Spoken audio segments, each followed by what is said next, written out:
नमस्कार, good morning, जोहार। मैं चुनचुन कुमार, आप देख रहे हैं झारखंडी हिंदी न्यूज। तो चलिए जानते हैं आज की पहली और बड़ी खबर। पंचायत सचिव और क्लर्क की नियुक्ति के लिए शॉर्टलिस्ट हुए अभ्यर्थी, जेएसएससी ने मांगा जिले का विकल्प। झारखंड कर्मचारी चयन आयोग ने पंचायत सचिव और निम्न वर्गीय लिपिक पद पर नियुक्ति के लिए हाल ही में शॉर्ट लिस्ट किए गए अभ्यर्थियों से जिले का विकल्प मांगा है। इसके लिए आयोग की वेबसाइट पर जाकर अपने मन मुताबिक जिले का चयन कर सकते हैं। जिले के चयन के लिए 20 फरवरी तक वेबसाइट ओपन रहेगी। विकल्प के मुताबिक ही अभ्यर्थियों की नियुक्ति पदों की रिक्तियों के आधार पर संबंधित जिला में की जाएगी। आयोग ने सर्वोच्च न्यायालय के आदेश पर पंचायत सचिव के लिए 1542 और लोअर क्लर्क के लिए 667 अभ्यर्थियों की सूची जारी की थी। अब आयोग ने पंचायत सचिव के लिए 35 और लोअर क्लर्क के लिए 2 और अभ्यर्थियों को शॉर्टलिस्ट किया है।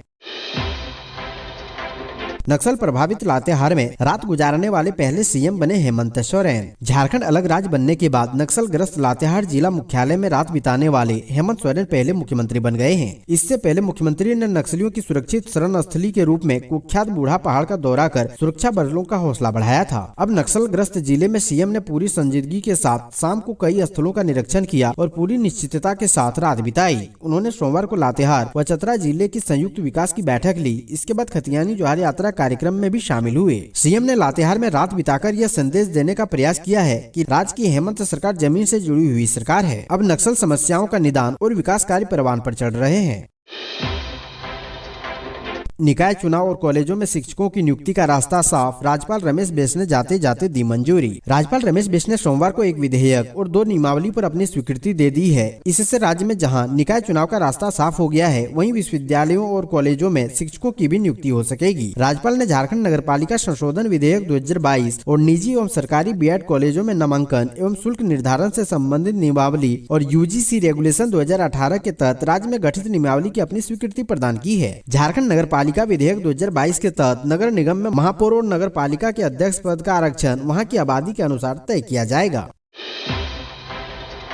बाबूलाल मरांडी ने किया रामगढ़ में चुनाव प्रचार। एनडीए प्रत्याशी सुनीता चौधरी के लिए आम जनता से मांगा वोट। रामगढ़ विधानसभा उपचुनाव में एनडीए प्रत्याशी सुनीता चौधरी के उपचुनाव में आज पूर्व सीएम बाबूलाल मरांडी रामगढ़ पहुंचे। बाबूलाल मरांडी ने रामगढ़ में एनडीए प्रत्याशी सुनीता चौधरी के पक्ष में आम जनता से वोट कराने की अपील की। इस मौके पर बाबूलाल मरांडी ने हेमंत सरकार पर जमकर निशाना साधा। उन्होंने बेरोजगारी के मुद्दे पर हेमंत सरकार को घेरा। चुनावी सभा के दौरान पूर्व मुख्यमंत्री बाबूलाल मरांडी ने कहा, रामगढ़ से उनका पुराना रिश्ता रहा है और यहाँ से उपचुनाव जीतने के बाद वे झारखंड के पहले मुख्यमंत्री रहे हैं।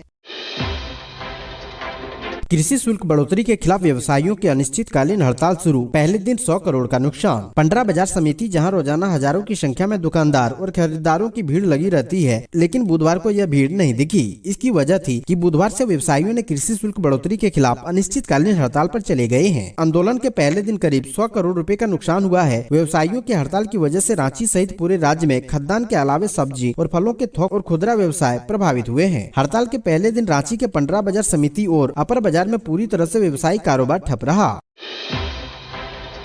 देवघर में शिव बारात से पाबंदियां हटाने के लिए निशिकांत दुबे ने हाईकोर्ट में दाखिल की जनहित याचिका। देवघर जिले में महाशिवरात्रि पर निकालने वाली शिव बारात का मामला झारखंड हाईकोर्ट तक जा पहुंचा है। जिला प्रशासन द्वारा जारी शिव बारात से जुड़े नियमों और रूट से संबंधित नोटिफिकेशन के खिलाफ गोड्डा सांसद निशिकांत दुबे ने हाईकोर्ट में जनहित याचिका दाखिल की है। बता दें कि देवघर जिला प्रशासन ने शिव बारात में हाथी घोड़ा शामिल नहीं करने, 12 फीट से ऊंची झांकी नहीं लगाने समेत कई दिशा निर्देश जारी किए हैं, जिसे लेकर शिव बारात आयोजन समिति ने आपत्ति दर्ज कराई है। शिव बारात से पाबंदियां हटाने के लिए सांसद निशिकांत दुबे ने हाईकोर्ट का दरवाजा खटखटाया है। निशिकांत दुबे की ओर से अधिवक्ता प्रशांत पल्लव, दिवाकर उपाध्याय और पार्थ जलान पक्ष रखेंगे।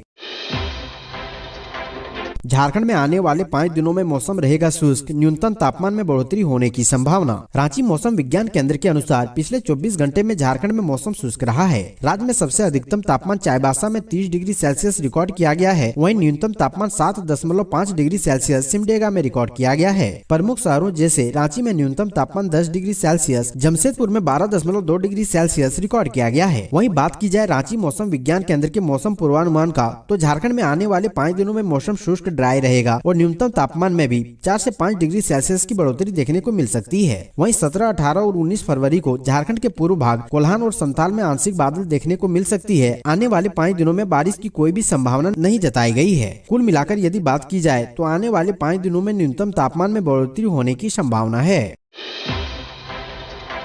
मुख्यमंत्री हेमंत सोरेन गठबंधन के सहयोगियों के साथ करेंगे अहम बैठक। रामगढ़ उपचुनाव में जीत की रणनीति को लेकर मुख्यमंत्री हेमंत सोरेन आज अहम बैठक करेंगे। यह बैठक बेहद खास होने वाली है। इस बैठक में गठबंधन के सहयोगी दल भी शामिल होंगे। बैठक में जीत के लिए रणनीति तैयार होगी। हेमंत सोरेन इस चुनाव पर फोकस कर रहे हैं। कैसे गठबंधन इस चुनाव में उन मुद्दों पर फोकस करें जिनमें जीत तय हो, इस पर भी चर्चा की जाएगी।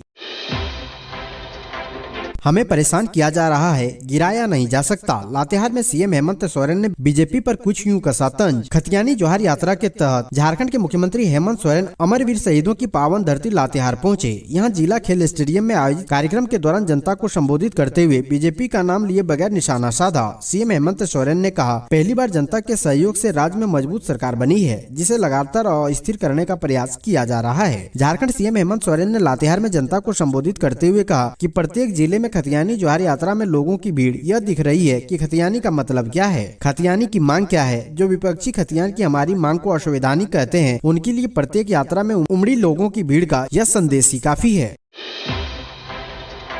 झारखंड के नए डीजीपी अजय कुमार सिंह ने पद संभालते ही कहा, साइबर क्रिमिनल और संगठित अपराधियों की खैर नहीं। झारखंड के नए पुलिस महानिदेशक अजय कुमार सिंह ने बुधवार को पदभार ग्रहण कर लिया। पदभार संभालते ही सूबे के पुलिस महानिदेशक ने साइबर क्रिमिनल्स और संगठित अपराध से जुड़े लोगों को चेतावनी दी। कहा कि साइबर क्राइम और संगठित अपराध से जुड़े लोग सुधर जाएं, पुलिस उनके खिलाफ सख्त कार्रवाई करेगी। साथ ही उन्होंने नक्सलियों को भी कड़ा संदेश दिया कि उनके खिलाफ ऑपरेशन चलता रहेगा। पदभार ग्रहण करने के बाद डीजीपी अजय कुमार सिंह ने मुख्यमंत्री हेमंत सोरेन से मुलाकात की। मुख्यमंत्री कार्यालय की ओर से विज्ञप्ति जारी कर कहा गया है कि राज्य के नवनियुक्त पुलिस महानिदेशक अजय कुमार सिंह ने मुख्यमंत्री हेमंत सोरेन के आवासीय कार्यालय में उनसे मुलाकात की।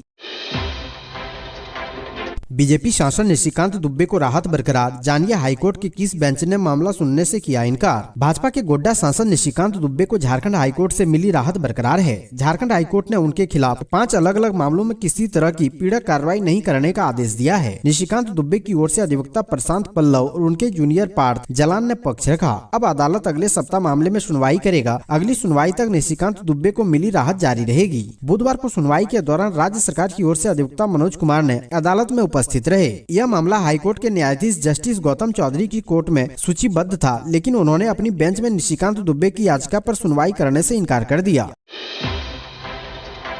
अनुबंध स्वास्थ्य कर्मियों ने किया मंत्री आवास का घेराव, सेवा नियमित करने की मांग। झारखंड के 8,500 से ज्यादा अनुबंधित एनएचएम नर्सें और पारा मेडिकल कर्मी 16 जनवरी से हड़ताल पर हैं। अनुबंधित स्वास्थ्य कर्मियों ने मुख्यमंत्री आवास के घेराव से आंदोलन शुरू किया। आंदोलन के 1 माह बाद बुधवार को स्वास्थ्य कर्मियों ने स्वास्थ्य मंत्री बन्ना गुप्ता के आवास का घेराव किया। हालांकि स्वास्थ्य मंत्री अपना आवास पर नहीं थे, इसके बावजूद स्वास्थ्य कर्मी आवास के पास डटे रहे और सरकार के खिलाफ नारेबाजी कर रहे हैं। पिछले 15 वर्षों से भी अधिक समय से अनुबंध पर कार्यरत स्वास्थ्य कर्मियों की एक सूत्री मांग सेवा नियमित करने की है।